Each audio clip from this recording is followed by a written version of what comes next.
talk about living in Germany. So, first of all, we still have to keep in mind that there's a difference still between East and West Germany. So, the difference is, for example, that in the east of Germany, you get less salary for the same job than in the west of Germany. But also the living conditions, so like housing prices or food prices, are lower in the east. So it's still fine, you get less money, but you also have to pay less. But there's like a difference between the east and the west.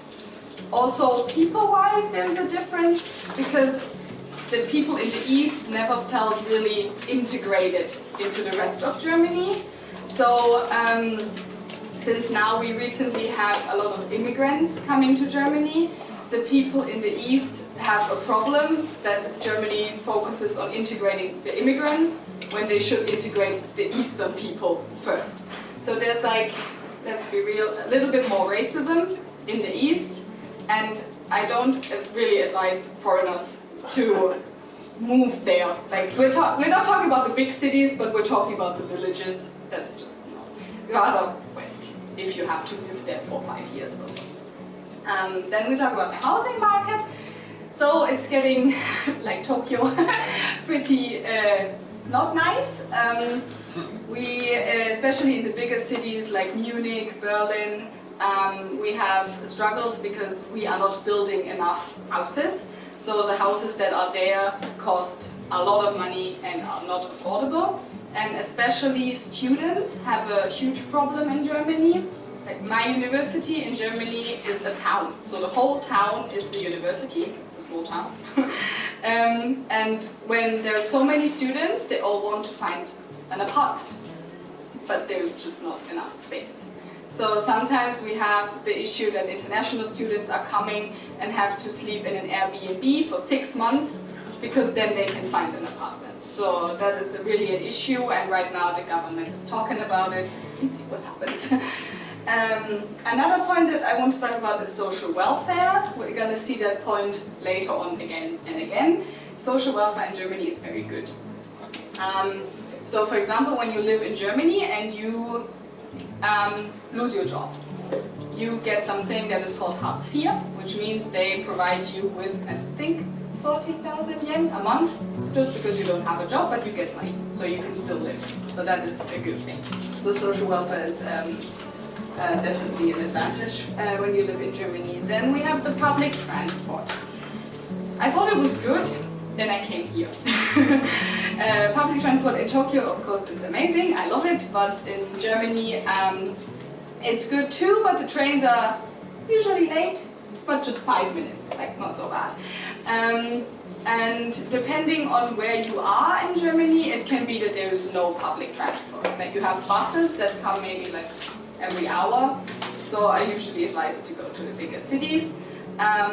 What is nice is that there are companies like Flixbus, so like bus companies, that provide very cheap and convenient bus rides all over Germany and also all over Europe. So you can take a bus from Germany to Spain, takes 30 hours, but it's very cheap and it's very convenient.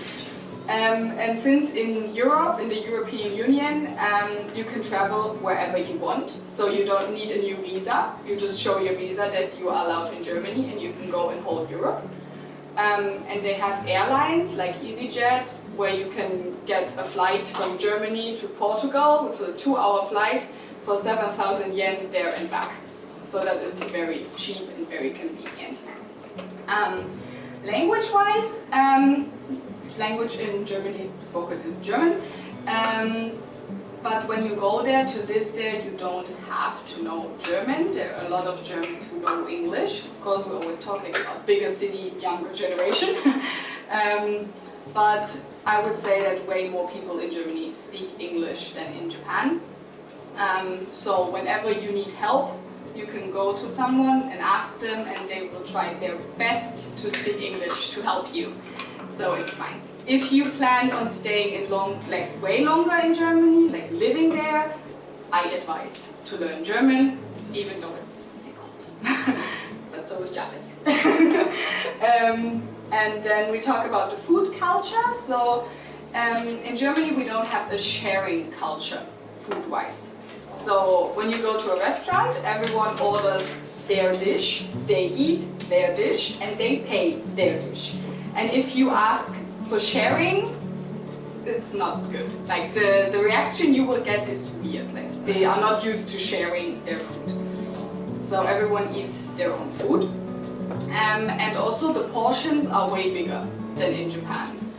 So when you ask for, I don't know, like a rice bowl with something, you get like a way bigger rice bowl. So the portions are way bigger.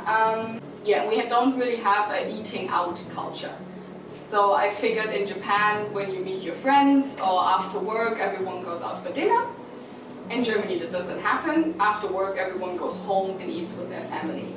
So there's no eating. The whole socializing part is missing because Germans are an individualistic country. So like Germany is an individualistic country. So focus on me, not on the community.